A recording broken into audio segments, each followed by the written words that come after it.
Allons-y dans 2 pays africains simultanément.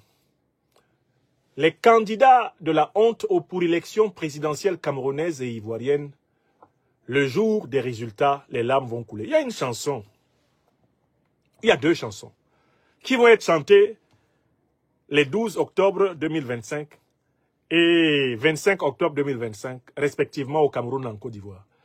La première chanson, les Camerounais la connaissent. Elle dit « Le jour des résultats, les larmes vont couler.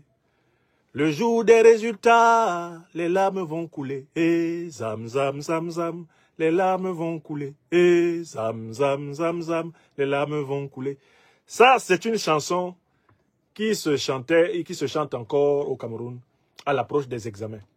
Tous ceux qui, pendant l'année, ne sont pas concentrés pour réviser à temps, ceux qui ne se font pas aider par des répétiteurs, ceux qui ne posent pas de questions à leurs aînés pour débloquer les problèmes qu'ils ne savent pas débloquer, cette chanson est faite pour eux.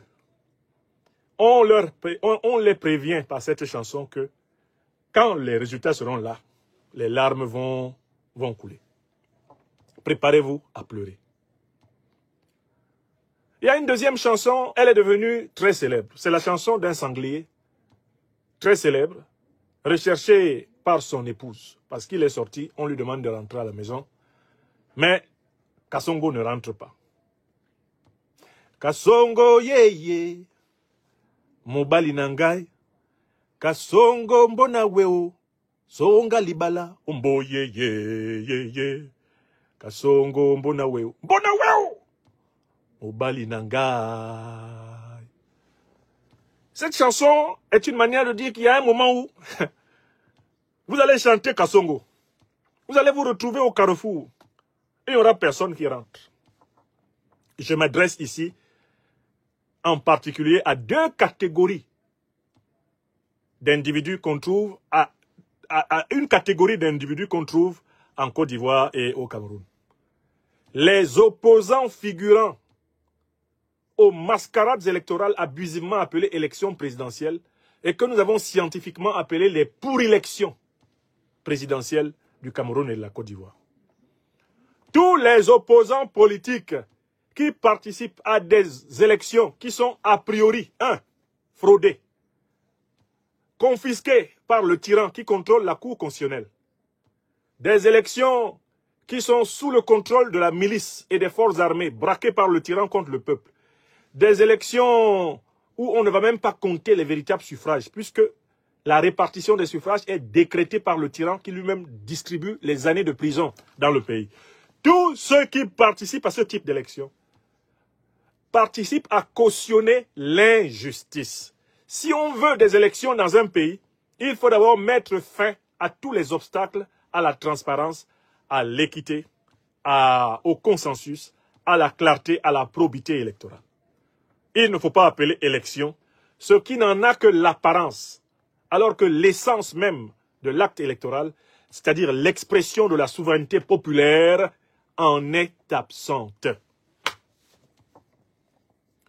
Au Cameroun, Biya Paul a exclu tous les candidats de l'opposition qui risquaient de lui faire des objections, soit pratiquement une centaine de personnes. Il a dit, vous n'avez pas le droit d'être candidat aux élections présidentielles que j'organise. Biya Paul a gardé 11 individus qui sont tous remarquables par un point. C'est qu'ils doivent leur candidature à la magnanimité de Paul Biya. Ce ne sont pas eux qui ont choisi d'être candidats. C'est Paul Biya qui a décidé qu'eux auraient le droit d'être candidats. Et pourquoi? Parce que ce sont des candidats pouvoiro-compatibles. Ce sont des candidats qui ne contesteront pas le vol électoral de Paul Biya. Prenons la liste des candidats camerounais. On va les appeler par leur nom pour que les gens sachent qu'ils existent. Ces candidaillons, ces opposaillons, ces figurants, ces marionnettes au Cameroun. Alors, candidat.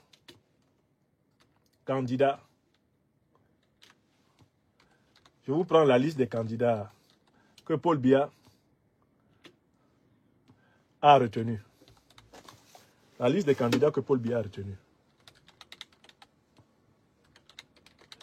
Candidat présidentiel camerounaise. Demandons ça à Google et tout de suite, on va la voir. Voilà. On nous donne les candidats que voici.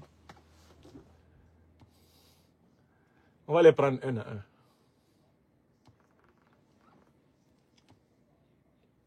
Hop. On a la liste ici.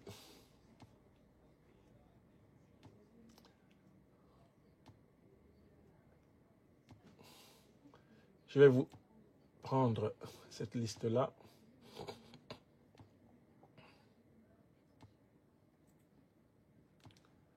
Alors, parce que je ne les ai pas de mémoire.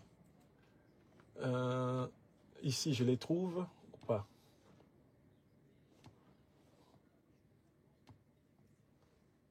Voilà. Voilà, très bien.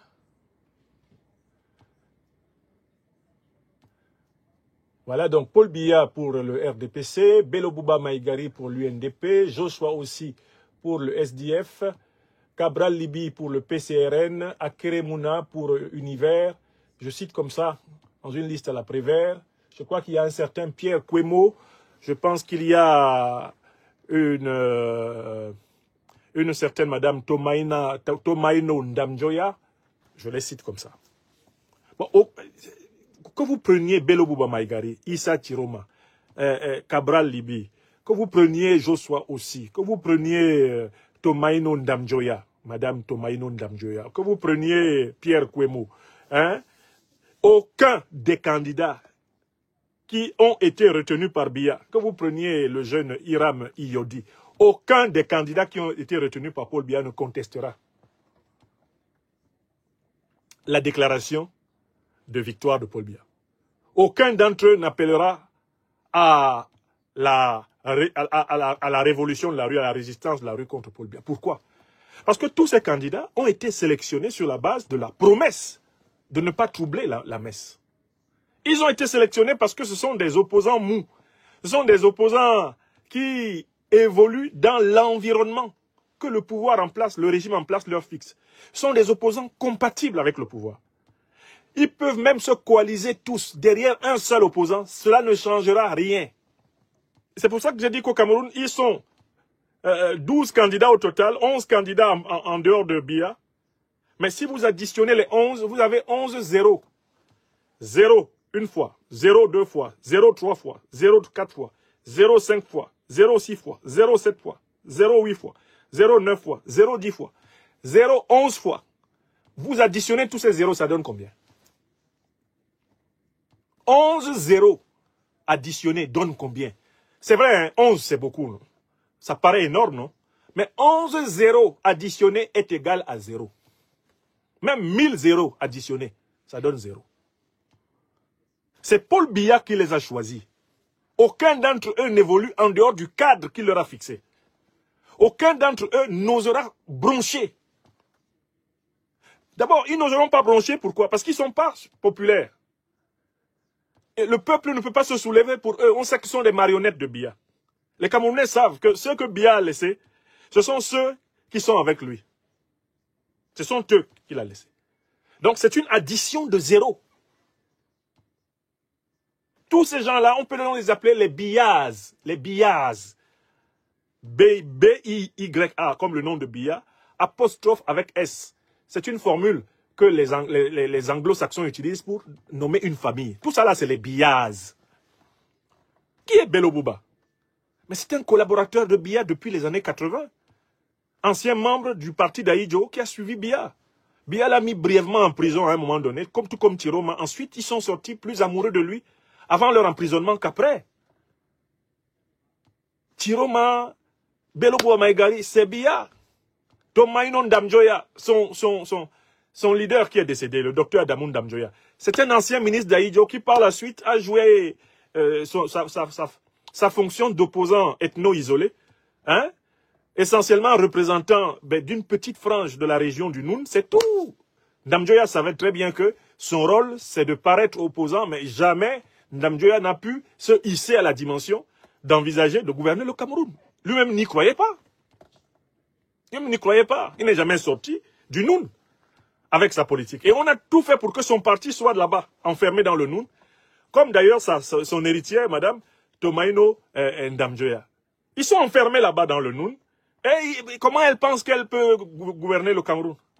Alors que son rôle, c'est de jouer à la représentante de l'opposition, enfermée dans le Noun.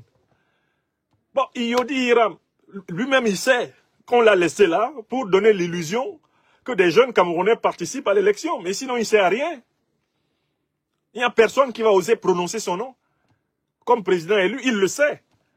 Cabral Libi, en pleine soi-disant campagne, a avoué devant tout le monde, je sais que mon nom ne va pas sortir. Voilà des gens qui disent qu'ils sont en campagne pour une élection dont ils connaissent le résultat. De qui se moque-t-on? Le grand comédien camerounais Jean-Michel Cancan a chanté. De qui se moque-t-on? De qui se moque-t-on? De qui se moque-t-on? Il n'y a pas campagne puisqu'il n'y a pas élection. Paul Biya même n'a pas jugé utile de lire un discours pour dire qu'il est candidat. Lui-même, il n'a même pas dit lui-même qu'il est candidat. Il a envoyé dire. Parce qu'il sait que ce n'est pas une élection. Tout est rédigé, tout est prêt. Le scénario, du 12 octobre 2025 est prêt. À quoi servent ces gens? Alors ces gens, en réalité, servent à cautionner l'imposture et la mascarade. Et ce sont eux qui contribuent à retarder la mobilisation totale du peuple camerounais pour mettre fin à l'imposture, c'est-à-dire la résistance. Ce sont eux qui contribuent à donner l'impression au reste du monde qu'il y a un processus électoral au Cameroun et qu'il y aurait un jeu démocratique. Même imparfait, ils contribuent à ça. Ils contribuent à la légitimation d'un pouvoir pourtant amplement vomi, incompétent, nuisible et corrompu. Mais traversons, quittons le Cameroun, venons en Côte d'Ivoire.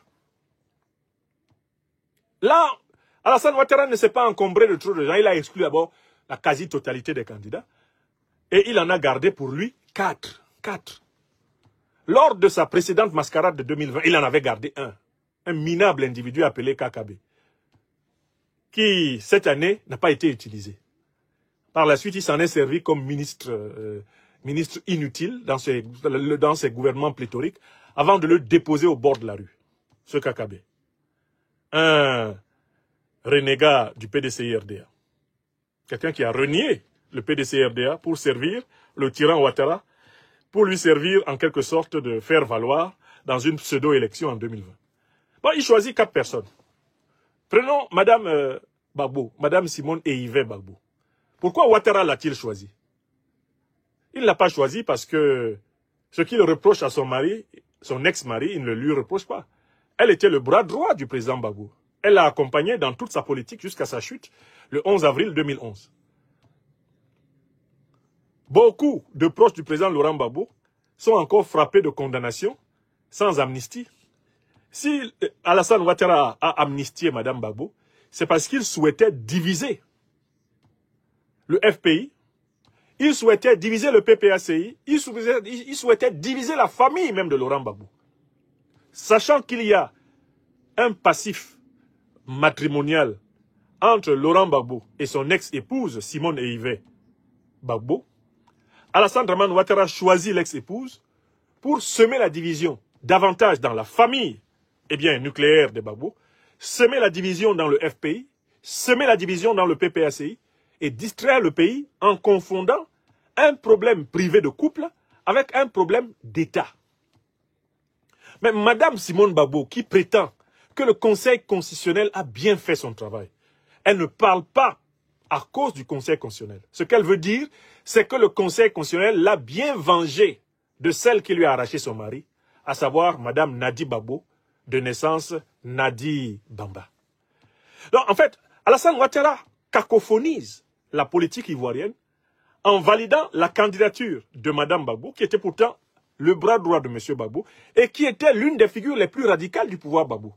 Celle qui était convaincue que l'Éternel des armées allait venir combattre contre la France, l'ONU, la rébellion, Alassane Dramane Ouattara et consorts pour leur assurer le pouvoir. Donc, en fait, Mme Gbagbo elle-même sait qu'Alassane Ouattara permet sa candidature, non pas pour que celle-ci aboutisse à une quelconque victoire aux élections, mais uniquement parce que sa candidature opportunément affaiblit la famille de Laurent Gbagbo en y sémant davantage les germes de la division. Il ne faut pas oublier que Mme Gbagbo et son ancien époux ont des enfants. Donc Alassane Ouattara veut vraiment aggraver la déchirure. Et il utilise la politique pour cela, pour déchirer les familles. Et Mme Gbagbo joue à ce jeu. Quand elle applaudit un conseil constitutionnel qui a exclu Laurent Gbagbo des listes électorales, comment Mme Gbagbo, qui est une militante de gauche, peut dire que le conseil constitutionnel a fait son travail? Un conseil constitutionnel qui entérine l'exclusion de Guillaume Soro des listes électorales de son pays. La même Mme Gbagbo là, qui se plaint du fait que Alassane Ouattara n'a pas réalisé la réconciliation. Comment peut-elle féliciter le Conseil constitutionnel en disant c'est du travail bien fait? C'est inhumain ce qu'elle a fait. C'est en fait le sacrifice ultime de toute sa carrière, de toute sa probité de militante de la gauche ivoirienne qu'elle est en train de faire. Prenons un autre candidat. Awa Domelo, le communiste, qui ces derniers temps s'était installé dans la problématique des BRICS, comme l'ami, eh bien, de l'avancée de l'amitié russo-africaine. Mais Awa Domelo, il y a à peine 3 mois, était le vice-président du PPACI. Il est vice-président du PPACI et il décide d'être candidat aux élections présidentielles ivoiriennes, alors qu'à l'intérieur du PPACI, il n'a pas pu battre le président Laurent Gbagbo dans le processus de désignation du candidat.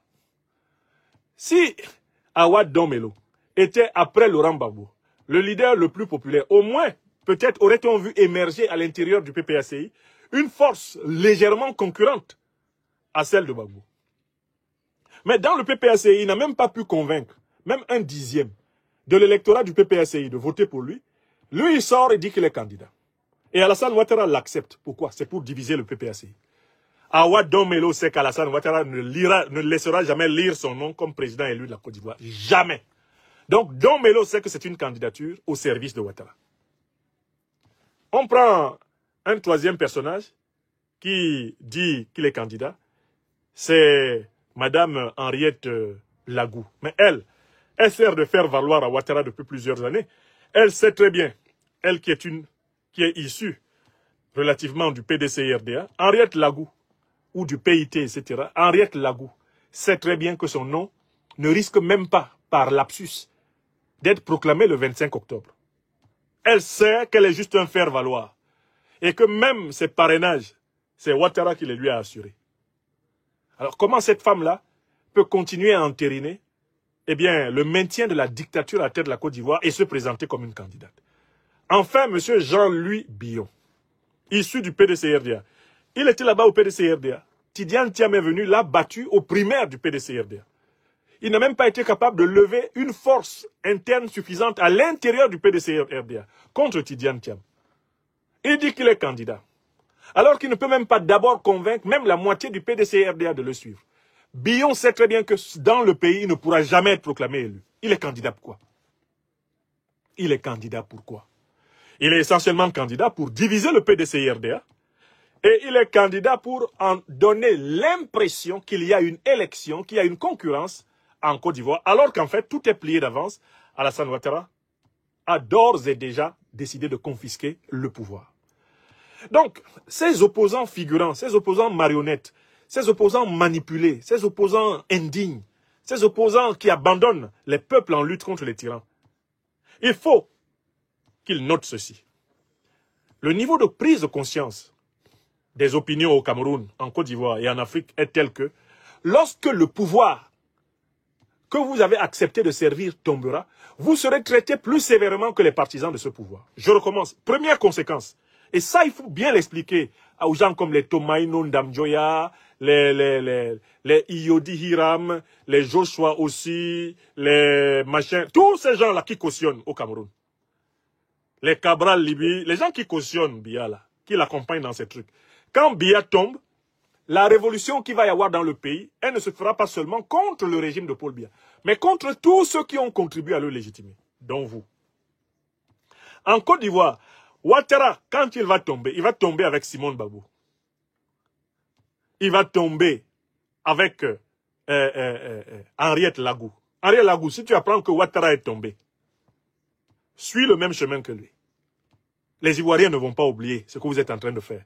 Kakabé, tu apprends que Ouattara est tombé, suis son chemin. Les Ivoiriens ne vont pas oublier ce que vous avez fait.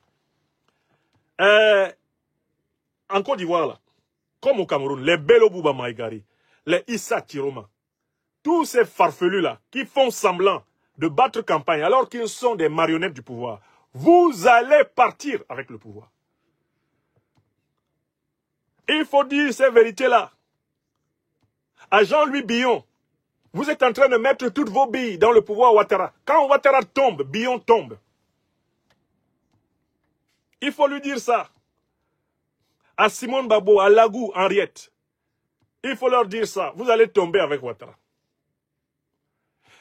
À Wadon Melo. Ouattara tombe, tu tombes. Vous êtes en train de monter dans le Titanic.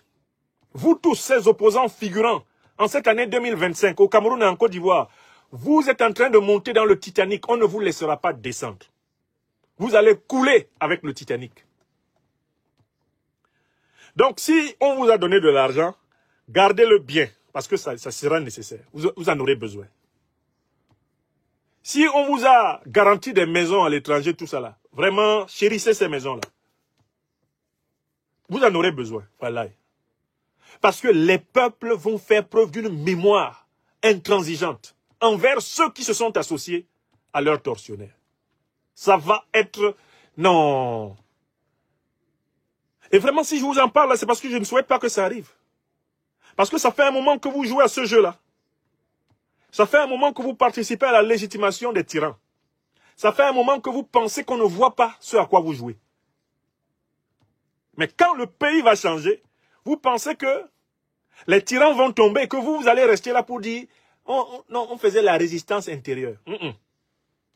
Vous êtes considérés comme les adjuvants, les complices, les faire-valoir et les justificateurs de la tyrannie.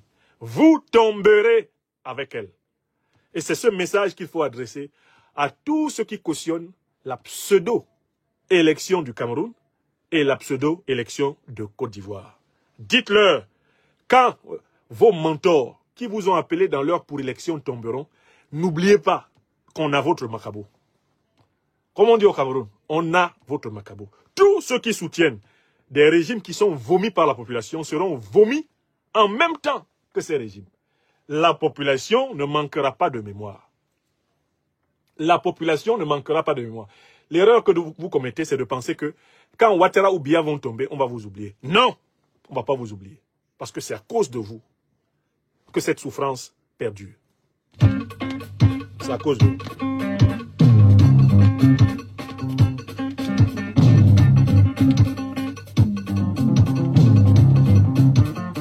Le peuple va s'occuper de vous. Qui vous moquez de lui actuellement. Avec vos candidailleries. N'oubliez pas de vous abonner et d'activer la cloche de notification pour rester informé de nos prochaines vidéos. Restez à l'écoute pour les développements passionnants à venir.